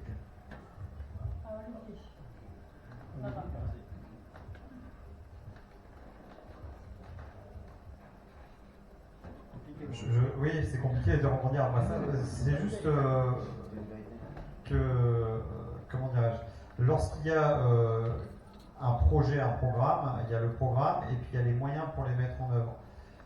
Et dans les moyens pour les mettre en œuvre, effectivement, ça soulève des questions. On parlait du logement, un gros sujet énorme, parce qu'en fait, quand vous parlez du logement, d'autres aussi parlent du logement, et on sait que là actuellement le problème principal, ça pourrait être aussi pour les jeunes qui arrivent qui ont les moyens de s'acheter une maison. On a un énorme problème qui est que le logement coûte de plus en plus cher, y compris pour ceux qui veulent être propriétaires. C'est-à-dire qu'il y a des personnes qui ont accumulé un capital qui est énorme, qui ont vu leurs biens se valoriser de manière démentielle, qui ont un patrimoine qui a explosé depuis 20 ou 30 ans, qui ont bénéficié des aides de l'État, etc., et qui sont les mêmes qui parfois mènent des politiques de rejet. C'est-à-dire qu'ils disent, on va faire le tri parmi ceux qui n'ont pas les moyens d'accéder au logement. On va leur dire, écoutez, là on ne va pas construire de logements sociaux, on ne va pas respecter les quotas, on ne va pas faire ça dans telle maison, dans telle commune, parce que non, vous comprenez, c'est de l'assistanat, etc. Et tout ce discours-là ambiant, nauséabond, tout le monde en pâtit. C'est-à-dire que tous ceux qui ne font pas partie de ceux qui sont hyper riches, effectivement, qui ne sont pas ces gens forcément aidés, ils pâtissent du fait qu'en plus de ça, on ne va pas les écouter, ils n'auront pas forcément un micro pour pouvoir parler comme là aujourd'hui. Et c'est pour ça que je pense que c'est important de se faire entendre, et que le combat qui est mené ici, c'est aussi le combat que peuvent, comme je le disais tout à l'heure, c'est un peu exagéré, mais c'est pour pousser, c'est le cas des enfants. Enfin, je veux dire, quand on prend des personnes à qui on ne donne jamais le micro, forcément, si à un moment on crée des endroits comme ici pour pouvoir leur donner la parole, eh bien, au bout d'un moment, en faisant j'ai envie de dire, des associations entre des mouvements, on peut porter une parole qui va être entendue davantage. Je dis ça, par exemple, je fais partie aussi d'un collectif Convergence, c'était à la suite des suppressions des aides là en Pays de la Loire. Il y a beaucoup de monde associatif qui a été touché par les suppressions des aides, des subventions, et dans certains endroits, dans des quartiers, parfois dans des communes en milieu rural, on donne la parole aux gens. Et notamment, moi, dans le quartier en zone sud, j'animais un Chamboutou sur les préjugés et les stéréotypes. Voilà, donc on travaille là-dessus. Aussi bien sur les stéréotypes, comme on peut dire dans le milieu associatif, mais les stéréotypes d'une manière générale. On le voit, c'est-à-dire que là on fait la distinction visible et invisible, et on voit bien que quand même il y a beaucoup de points de convergence à ce niveau-là. Et en travaillant là-dessus, c'est pour se dire, que ce soit les élus, mais j'ai envie de dire les simples citoyens. Moi je trouve qu'il y a un système qui est très malsain actuellement, c'est qu'on a une sorte de course à l'échalote entre certains élus et certains militants ou sympathisants de partis qui vont faire la course à qui est-ce qu'on va exclure le plus, ou de manière le plus radicale, le plus fort, etc. Forcément, on pense que ça va toucher d'abord une catégorie de population, mais en fait ça va toucher toutes les autres après. Si on fonctionne que comme ça dans notre système de pensée, si on fonctionne en se disant telle personne ne mérite pas d'être sur notre territoire, telle personne n'est peut-être pas utile, n'est peut-être pas productive, n'est peut-être pas nécessaire ici, à un moment ou l'autre, d'autres vont être concernés par ça. Je veux dire, forcément, on va dire ça n'a pas marché avec eux, mais on va essayer avec d'autres, on va essayer avec d'autres, parce que tant qu'on ne résout pas ce problème de donner les moyens à tous de vivre dignement, je parle dans le cadre du logement, et tenir compte de leurs préoccupations, ça va être compliqué d'avancer, quoi. Juste une remarque qui va peut-être être un peu choquante, mais les derniers qui ont parlé de citoyens improductifs, c'était quand même les SS et les nazis. Excusez-moi, pardon. Ah, tu vas loin, là, mais oui, effectivement. Vas-y, Fab. J'ai mon genou parce que ça passe. Oui, oui. Tu l'avais, maman ? Oui, effectivement, je suis d'accord avec ça, mais alors, pourquoi aujourd'hui, il faut qu'il y ait des associations, il faut qu'il y ait des gens qui se remuent, qui se bougent, qui se fassent chier quoi, pour essayer de rendre des sourires aux gens, alors que l'État il est là pour ça, quoi, théoriquement.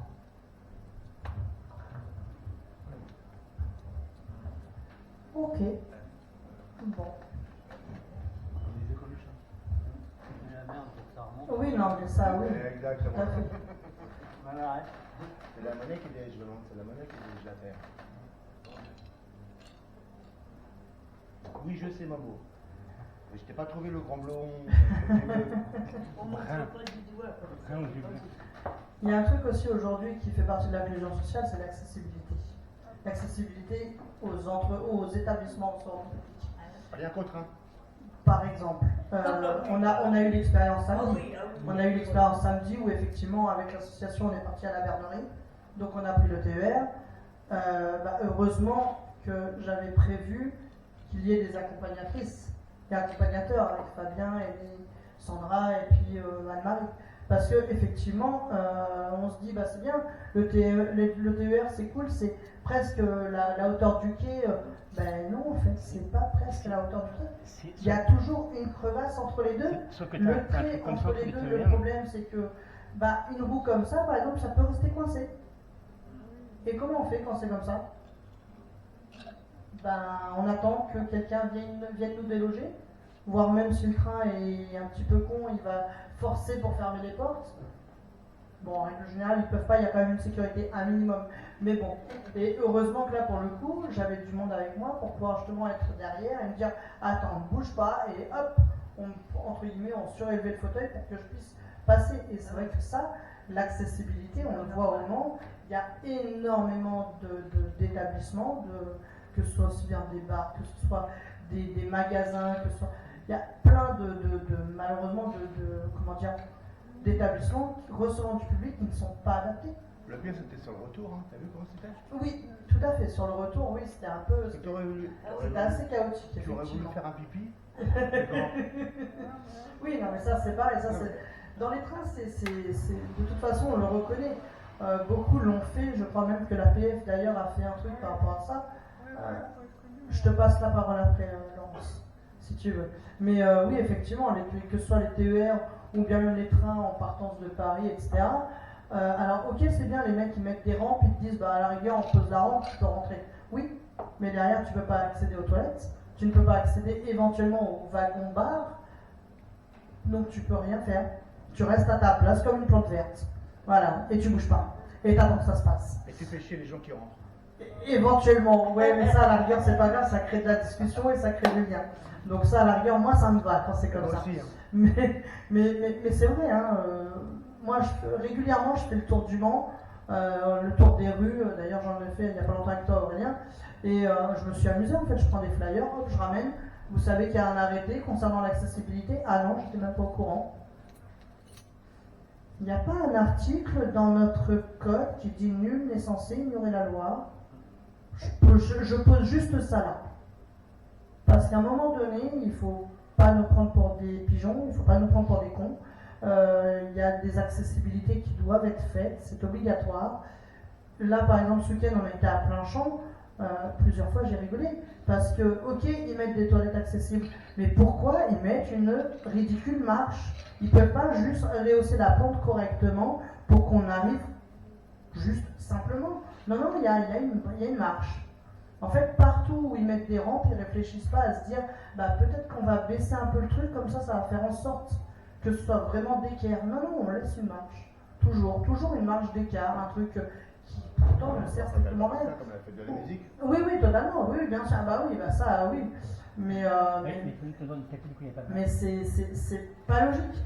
Dans le sens où, du coup, effectivement, je rejoins ce que disait JC tout à l'heure. Alors ouais, il y a 20% des handicaps qui sont visibles, mais ce sont toujours les 20% qui sont exclus de tout un tas de sujets, de tout un tas de lieux. Sur Le Mans, il y en a un, par exemple, avec qui on se bat depuis, je crois, très longtemps avec l'APF, c'est par exemple Mistigriff, qui n'ont toujours pas installé de monte-charge. Alors que ça coûte rien, encore une fois. Un monte-charge, pour information, c'est 5 000 €. C'est rien. La seule chose, c'est qu'il faut juste penser à l'entretien.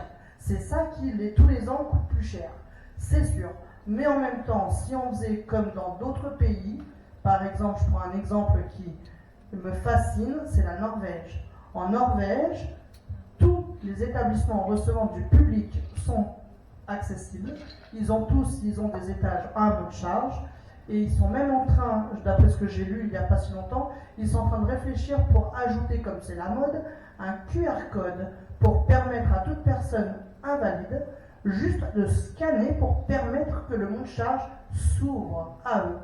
Ce qui permet justement de bloquer le monte charge et éviter en fait que n'importe qui y monte et le défonce et le casse.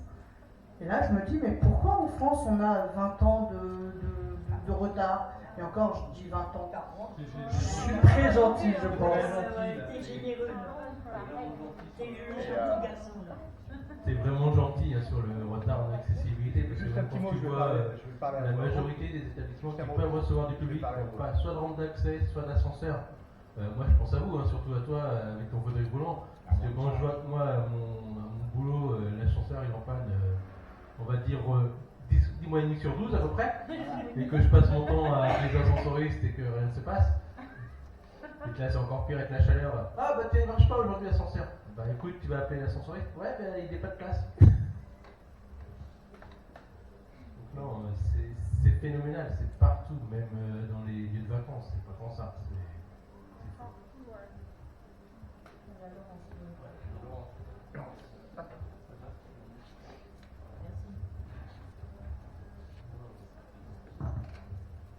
Ouais, je pense que pour penser l'accessibilité, dès qu'on crée un logement, on crée un immeuble, déjà, rien que pour créer un immeuble, il faut penser à tout ce qui est accessibilité, handicapé, moteur, machin, il faut être très grand.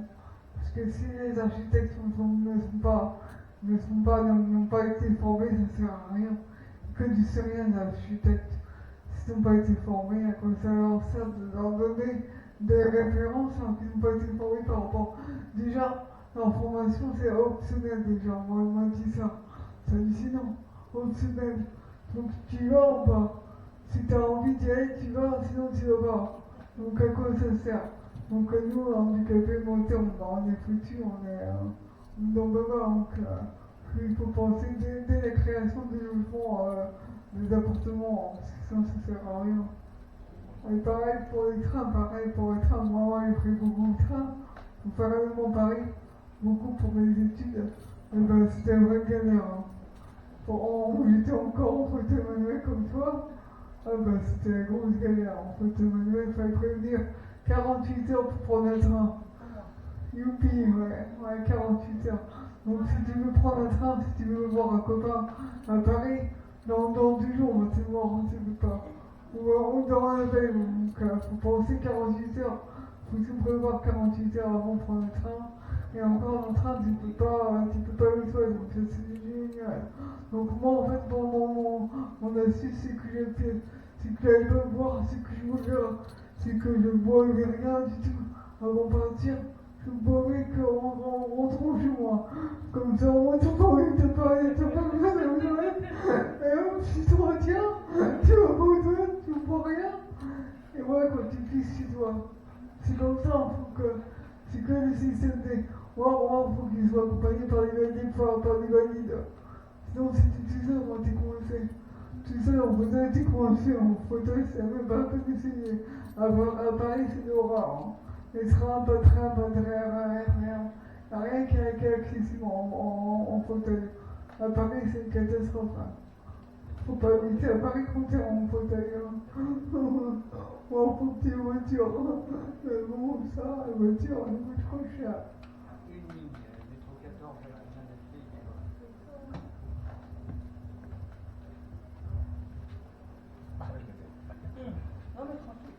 J'ai travaillé 20 ans dans un musée dans la Drôme, un musée de la préhistoire, qui n'était absolument pas accessible pour les gens obliqués à réduite. J'ai commencé en 1993, en 2008 ils ont fait des travaux, et ils ont mis un charge. Je suis désolé, moi, vous n'êtes pas des charges, c'est pas mon charge qu'il faut mettre.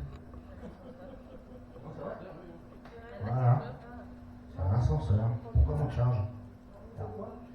Quoique. Mais rien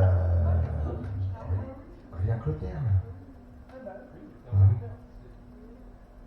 Au milieu de la pampa, hein, dans la Drôme, la neige comme ça l'hiver et tout, mais 93, 2008, les voies de travaux. Et on va mettre un monte charge. C'est marrant, pour que les gens puissent monter au premier, quoi, c'est tout. Et puis redescendre. Ouais, mais en fait, les termes ont une importance parce rien que... que le terme. Oui, non, mais totalement. Mais en fait, les termes ont une importance. On dit monte charge pour la simple bonne raison, c'est que c'est plus simple et que c'est moins coûteux. Un ascenseur, c'est vrai que c'est beaucoup plus cher et souvent les ascenseurs sont, je crois de mémoire, il faudrait que je revérifie, mais je crois qu'un ascenseur, c'est au minimum 4. Il faut au minimum 4 étages pour avoir justement le droit à un ascenseur. Alors qu'un monte charge, tu t'en fous. Tu peux avoir 1, 2, 3 étages, tu auras toujours un monte charge. Et c'est ça la différence en fait. Alors que du coup, effectivement... Un ascenseur c'est fermé, un monte charge c'est ouvert. C'est ouvert. Alors pas forcément. Pas forcément. Maintenant tu as des monte charge qui ressemblent à des ascenseurs. Mais la seule différence, c'est qu'ils sont premier, deuxième, troisième, et ils n'ont pas entre guillemets de limite.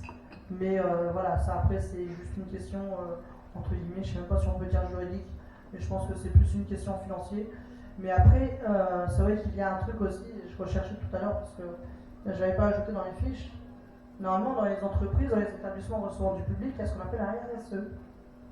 Un RSE qui est une responsabilité sociétale des entreprises, qui normalement, de mémoire aujourd'hui, a été justement retravaillé pour demander l'accessibilité. Et ça a été retravaillé de manière européenne, de manière justement avec l'Union européenne. Et ce qui est très drôle, c'est qu'aujourd'hui, on voit encore des sociétés, quelques interventions dans des entreprises, c'est rigolo de voir que ils ne sont pas du tout coutumiers du fait, ils ne sont pas au courant, ils ne savent pas comment ça marche.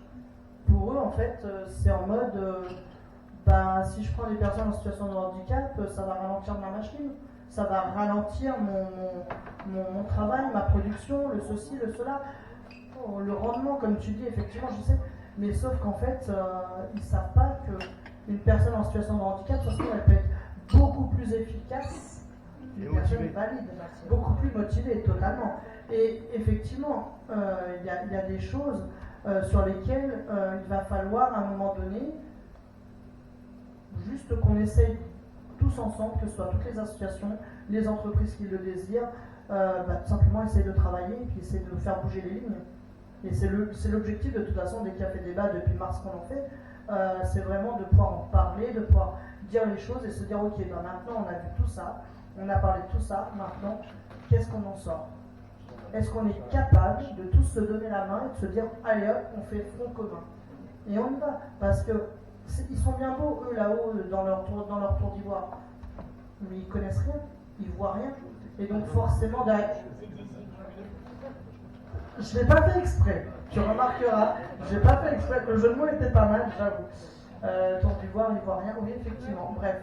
Mais voilà, le truc c'est que c'est ça, c'est que ils pensent, encore une fois, et c'est ce que je disais il y a quelques temps, ils pensent réfléchir à notre place, mais sauf qu'on n'a pas besoin qu'ils réfléchissent à notre place, puisque nous avons des attentes et nous savons ce que nous voulons. Et surtout aujourd'hui, ce qu'on veut, c'est ne plus être exclu et être reconnu. Et je pense que c'est le plus compliqué, ça va être ça. Aujourd'hui, avec les étincelles, on le voit, on essaye justement de mettre de la lumière partout, et clairement, on voit que là où on sème des graines, finalement, ça commence vraiment à germer. Que ce soit dans la tête des personnes, comme les entreprises, ou bien même juste là, samedi, quand on a été à la Bernerie, qui est à 3h d'ici à peu près, c'est juste magique de voir comment les maîtres sauveteurs étaient là, à prendre soin, à faire gaffe à des détails, que ce soit Pierre avec son pied, ou bien même moi ou d'autres.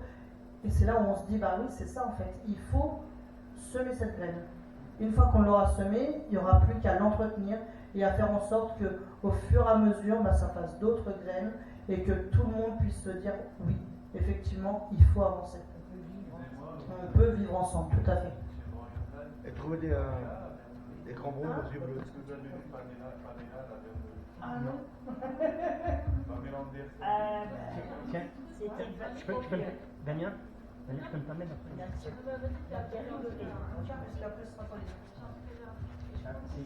je reviens un peu sur l'accessibilité, du coup, les magasins, ils n'ont pas de rampe, parce que souvent sur le propriétaire le propriétaire n'ont rien à foutre. Chez la nationale, là, c'est discuter avec certains types de magasins, rien que faire des travaux pour l'isolation, sur le propriétaire de faire, le propriétaire n'a rien à foutre. Il y avait des infiltrations d'eau dans les magasins. Imagine remplir handicapé. Après, du coup, au niveau des appartements, du coup, effectivement, des accès PMR sur les nouveaux bâtiments. Bon, du coup, ils ne sont pas réfléchis. Et ce qui est encore moins réfléchi, du coup, ce qui peut encore exclure encore plus, c'est que du coup, tu le sais, du coup, c'est un métier, c'est combien de nouveaux appartements sont réfléchis pour le numérique. Donc si tu es handicapé moteur, tu ne peux pas sortir chez toi, et tu n'as pas accès au numérique, c'est encore pire. Et effectivement, comme disait avant, c'est des architectes, on n'en sait tellement rien à foutre. À côté de ça, le parc immobilier, il est fait depuis 30 ans. Donc, oui, non mais attends, le parc immobilier fait depuis plus de 30 ans. Je suis désolé, c'est là, pas très loin, là, au coin près de la préfecture, il y a des bâtiments qui ont été détruits et refaits. La halle s'est détruite et s'est refait. C'est du neuf. C'est neuf, mais qu'est-ce qu'il a fait pour les accès PMR? Mais c'est réponse, rien.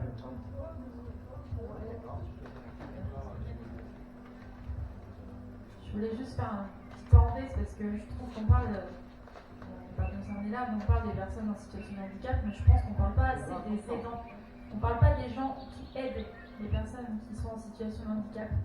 Je vois notamment, j'ai appris aujourd'hui que mon tonton, il a la maladie d'Alzheimer. Pourtant, il est encore assez lucide, voilà. On veut absolument le placer, alors que lui, ce qu'il souhaite, c'est rester avec sa femme. Enfin, voilà, il veut rester chez lui. Et encore au jour d'aujourd'hui, on lui dit on ne vous donnera aucune aide tant que vous n'êtes pas placé. Ils touchent aujourd'hui tous les deux, ils sont à 1 200 € chacun en revenu. Ils n'ont droit à aucune aide.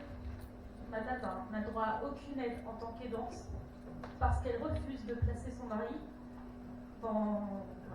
Parce qu'elle refuse de le placer. Moi j'ai 2 ans. Donc je trouve ça, je suis désolée d'être émue, mais je trouve ça inadmissible parce que ma tata elle est arrivée à un stade de dépression parce qu'elle a choisi, hein, c'est son choix, mais d'aider son mari jusqu'au bout. Nous on la soutient, sauf qu'aujourd'hui c'est elle qui tombe et lui qui, pour le moment, va très bien. Voilà, on va toucher, il va très bien. Mais du coup, là j'ai appris quelque chose aujourd'hui qui m'a chamboulée. J'ai appris que mon tonton, non seulement il a Alzheimer, donc on se prépare à des choses pires. Il s'est fait opérer à temps d'un cancer de la peau. Juste là. Je l'ai appris aujourd'hui. Il a eu un cancer juste là. Donc il revient là de très loin. Mais au jour d'aujourd'hui, on ne pense pas encore aux gens qui sont derrière, enfin, qui vivent avec nous, qui sont là tous les jours. Moi, je l'ai vécu, parce que j'ai été aidante d'un conjoint qui a des problèmes de santé. D'ailleurs, il m'a dit de parler. C'est pour ça que je parle. Je vais prononcer son nom. Il s'appelle Alex. Il a fait travaillé dans la restauration sur les pistes de ski. Il a fait un AVC de la moelle épinière. Il est très jeune, hein. J'en ai 31, il va avoir 35, 36. AVC de la moelle épinière, donc assez lourd quand même. Au jour d'aujourd'hui, il se retrouve réduit par rapport à ce que moi j'ai connu à l'époque, c'est-à-dire qu'il était comme moi, il marchait, il était fêtard, il était. Voilà. Au jour d'aujourd'hui, c'est plus Alex, c'est quelqu'un d'autre. Alors, le problème est qu'il reste chez lui, personne ne va le voir, ni ses amis de l'époque, ni sa famille, ni quoi que ce soit, il est tout seul. Il a subi 3 opérations de la vessie tout seul. Personne n'a pris de ses nouvelles, notamment une où il a mis du temps à se réveiller. Ça, je connais personne. Enfin bon. Et le seul message qu'il m'a dit, c'est, et il était d'accord parce que je lui parlais pendant justement le débat, il est d'accord qu'on n'est pas assez entendu et que, en fait, lui, il aimerait qu'il y ait des choses, que ça bouge, quoi. Parce qu'en fait, on dit, ouais, si vous êtes handicapé, restez chez vous, en fait. Enfin, restez chez vous, sortez pas, ne voyez personne. Mais ça entraîne une dépression. Et au jour d'aujourd'hui, Alex n'ose même plus sortir dehors. Il ne va plus dans les magasins. Moi, je l'ai connu, il allait dans les magasins, il fait de la musique partout. Au jour d'aujourd'hui, il ne sort plus. Au jour d'aujourd'hui, c'est un peu le cliché qu'il donne, c'est un peu le papy qui reste chez lui, devant sa télé. Il n'a que 35 ans. Devant sa télé, aucun projet de vie, aucune perspective d'avenir. Et en fait, là, j'ai essayé de le remonter parce qu'il est vraiment au bas. Voilà, il y a des idées qui fusent. Il peut pas y avoir des équipes pour aller le rencontrer chez vous, chez lui, à ton bureau. Il a essayé, hein. Je suis aidante, je sais ce qu'il mais je sais pas, pour dire, moi je l'ai. Faire comment tu dis, pour que le poids ne soit pas sur la même personne. Moi, je veux faire, mettons, un groupe, je sais pas moi, de 7 jours, mettons, de 7 personnes, et plus. Alors, est-ce qu'il accepterait? Alors, oui, parce que d'un point de vue personnel, moi j'ai vécu 2 ans avec lui. C'est quelqu'un qui ne se cache pas. Sur la maladie, il ne se cache pas. Moi, j'en sais beaucoup, même peut-être trop, pour quelqu'un qui n'est pas dans le médical. Mais parce que moi, j'ai mis quelque chose dès le début, et pourtant, voilà, pour moi, je ne l'ai pas vu diminuer ni quoi que ce soit. Mais j'ai insisté que quand il vit quelque chose, parce que voilà, il a des sondes urinaires, il a tout ça, j'ai insisté sur le fait qu'il parle. C'est-à-dire qu'il ose me dire, voilà, moi je suis obligée d'utiliser ça parce que. Et du coup, entre nous, au jour d'aujourd'hui, même si on est certes séparés, il n'y a aucun tabou, parce qu'il sait que même sur un point de vue médical, il peut me confier les choses. Il sait que ça va être tourné dans le bon sens, c'est-à-dire moi je vais essayer de l'aider du mieux que je peux pas aller chez lui tous les jours non plus, hein. Mais oui, moi j'avais essayé il y a une année de réunir au moins son groupe d'amis et de au moins, je vais pas non plus aller l'aider sur des choses, voilà, genre, mais ne serait-ce que par exemple, c'est tout bête, hein, mais lui amener un truc à manger par exemple et dire tiens, je mange avec toi, ou tiens, je t'aide pour un papier, ou on va se promener, on va faire un tour, même s'il y a le fauteuil, on va faire un tour, prendre l'air. Non, il est chez lui tout seul. Donc je lui ai dit là, ça allait bouger. Je lui ai dit, il va falloir que tu bouges avec nous. Parce que moi, il est hors de question que je vois des gens rester clôtrés chez eux comme ça, alors que c'est des gens qui ont eu vraiment la patate à l'époque. Il aurait peut-être quelque chose à apporter. Hein. Lui, on va pas en creuser, hein. Parce que c'est quelqu'un de très, très. Là, s'il sait que je vais parler, il va dire ça va, tranquille. Mais ouais, c'est quelqu'un qui va pas se plaindre, c'est-à-dire qu'il va pas oser en parler de lui-même. C'est-à-dire, voilà, il va pas arriver et dire moi j'ai ça. Il va dire oui j'ai eu ça, mais pour lui en fait il est pas malade. Pour lui il est pas malade. Alors pour lui est-ce qu'il souffre?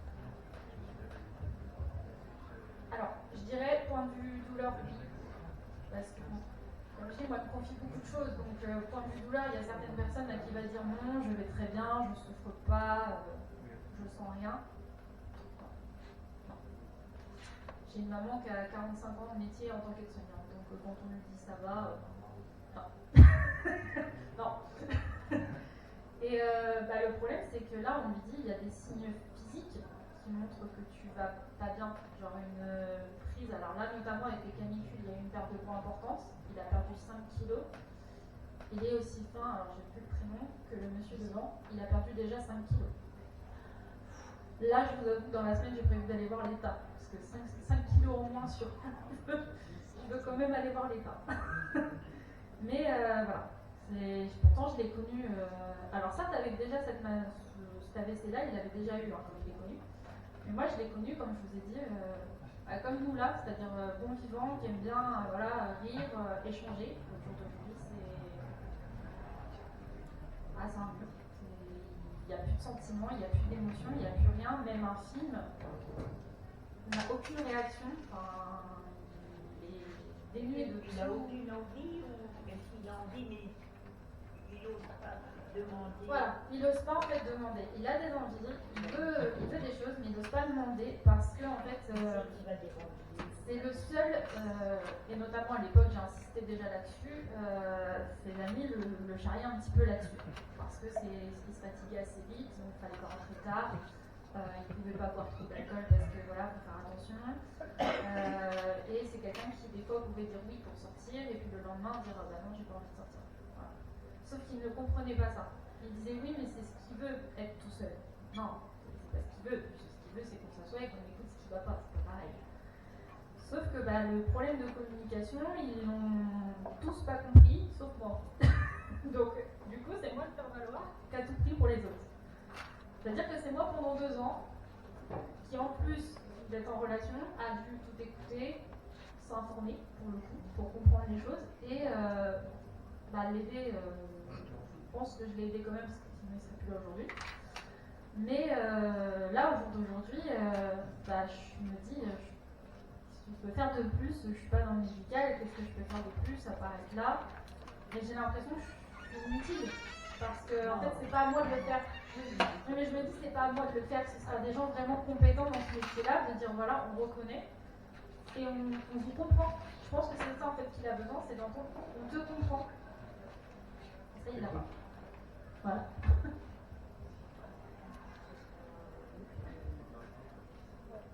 Tu veux dire quelque chose, ça marche.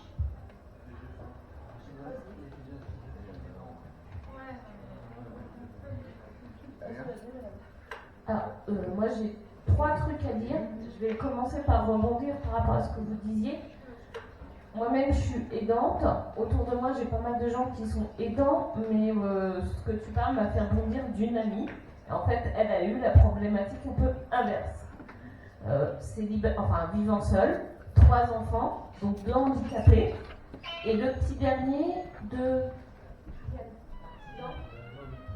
Enfin, maintenant il a 8 ans, mais à l'époque 5-6 ans, développement moteur, physique, psychique d'un enfant de 6 mois. Elle était toute seule à s'en occuper. Les éducateurs lui disaient « Allez bosser ». Oui, mais l'enfant, j'en fais quoi?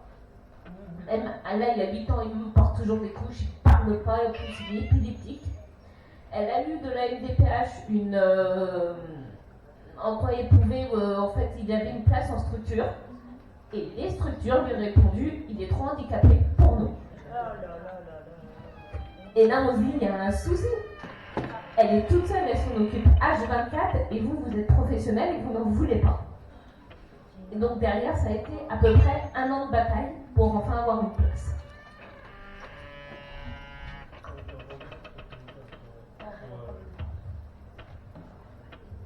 Je rebondis parce que justement là, lors de notre trajet, j'ai appris au mois de juin que l'ARS dit qu'il n'y a pas assez de lits pour les personnes handicapées, mais sur les établissements accueillants du public épileptique, se permet de fermer 18 lits sur 26.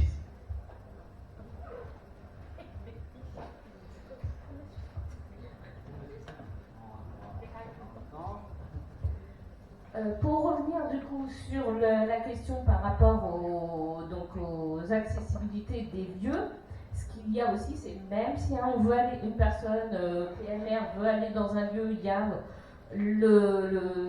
pas de charge, mais l'ascenseur, merci. Et ben moi j'ai déjà vu des personnes devoir faire demi-tour parce que pas de place handicapée, pas assez, ou des non-handicapés qui prennent les places, ou les places ne sont pas adaptées. Quand c'est des places qu'il y a une place normale avant et après, et que la voiture a besoin de 3 mètres derrière pour sortir les rails, pour sortir le fauteuil, eh ben ce n'est pas possible.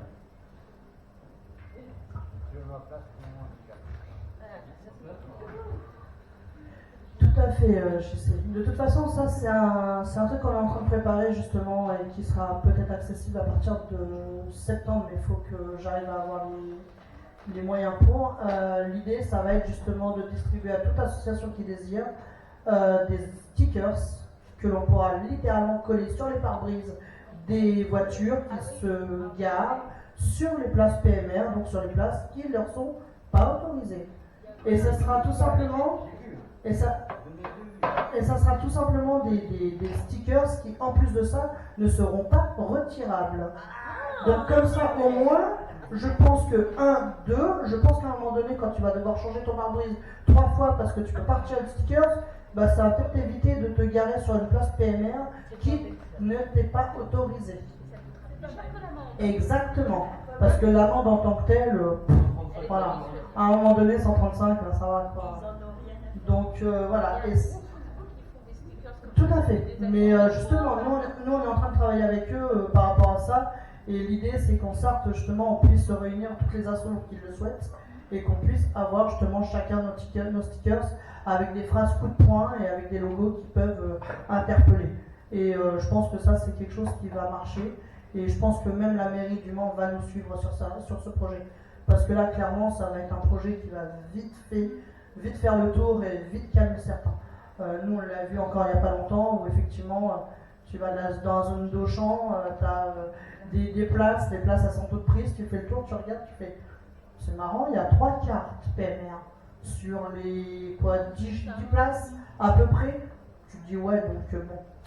On va finir vite fait on va finir le débat avec ce que je disais tout à l'heure par rapport justement au 28 juin. Donc en fait, le 28 juin 2025, en fait, donc, l'arrêté européen, donc ça s'appelle arrêté européen d'accessibilité, donc le fameux AEA, ils aiment bien les acronymes. Donc je vous lis texto. À compter du 28 juin 2025, la directive européenne d'accessibilité entre en vigueur. Elle concerne les produits et les services accessibles aux personnes en situation de handicap, ainsi les produits comme par exemple les ordinateurs, terminaux, smartphones, équipements télévisuels, liseuses, ainsi que les services tels que les commerces électroniques, la téléphonie, les médias audiovisuels, les transports ou encore les services bancaires qui devront répondre à des nouvelles exigences en matière d'accessibilité. L'essentiel de la directive ainsi que des documents pratiques et des informations donc, sont consultables sur le site de l'économie.gouv.fr. Et en gros, la directive va s'appliquer à tout le monde. C'est-à-dire que, par exemple, une personne en fauteuil, tout simplement qui décide d'aller boire un verre, si le terminal bancaire n'est pas accessible, dorénavant, il n'est plus obligé de payer. Le terminal n'est pas accessible, je ne paye pas. Si l'entreprise veut que je paye, elle n'a qu'à faire en sorte que le terminal soit accessible. Donc c'est-à-dire qu'elle puisse par exemple le retirer avec le sort de cordon, ou bien même sans fil, etc. Ou bien même tout simplement le descendre. Il y a eu par exemple Action, le magasin Action par exemple il n'y a pas si longtemps, je crois du côté de Lyon, qui s'est fait gentiment avoir comme ça par 10 personnes en fauteuil parce que le terminal n'était pas accessible. C'est leur problème, ils n'ont pas rendu le terminal accessible, les gens sont partis sans payer. La loi l'autorise dorénavant. C'est l'arrêté. Ah mais les pompes à essence c'est pareil, ça va être une obligation, d'ailleurs Total est en train de revoir tout ça, et ça va être effectivement une obligation. Et ça va être quelque chose de très rigolo, je pense. Je pense qu'on va se prendre la gueule d'ici peu quand l'arrêté va à nous de diffuser les infos avec d'autres associations. Et je pense qu'on va se prendre la gueule parce qu'il y en a plus d'un qui vont se dire ah ouais en fait j'ai pas adapté mon lieu, j'ai pas adapté le terminal, j'ai pas adapté les trucs, bref j'ai rien adapté, bah du coup je me suis fait enfler, bah ouais bah bien fait. De toute façon la loi c'est la loi et à un moment donné je suis désolé mais encore une fois nul n'est censé ignorer la loi. Donc voilà. Et ben je vais convoquer des potes, on va trouver des fauteuils roulants. Et donc tout à l'heure on parlait de la ministre effectivement du handicap, elle s'appelle Charlotte Parmentier-Lecocq. Donc vous regarderez un petit peu sa fiche entre guillemets Wikipédia et autres. Non, elle n'a clairement aucune connaissance dans le handicap. Elle n'a aucun lien en fait avec le handicap. Donc c'est juste très rigolo parce qu'on voit justement, voilà c'est ça exactement. Et donc en fait c'est né encore une fois qu'une personne qui a été positionnée là parce que on ne savait pas trop où la mettre. On a dit tiens tu vas t'occuper de ça parce qu'on a besoin d'une déléguée au handicap et malheureusement c'est comme ça que ça se passe. Et oui je sais. Et l'idée justement c'est ça, c'est de toute façon au fur et à mesure de mettre l'accent sur les choses. Est-ce que tu veux un mot de la fin, dire un mot de la fin?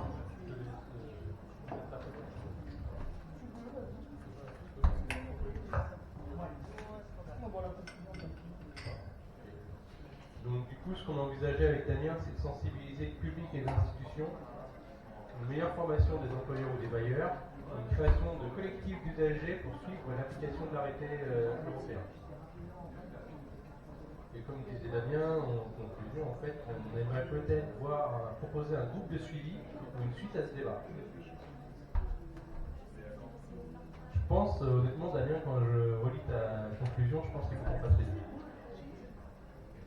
Après, c'est mon point de vue de président d'assaut. Mais après, il y a peut-être ceux qui ont leur point de vue en tant qu'aidants ou les personnes atteintes d'un handicap visible ou invisible qui ont un autre point de vue. Pas bien, Aurélien? Moi, je suis d'accord. Peut-être pas forcément tout le temps. Voilà.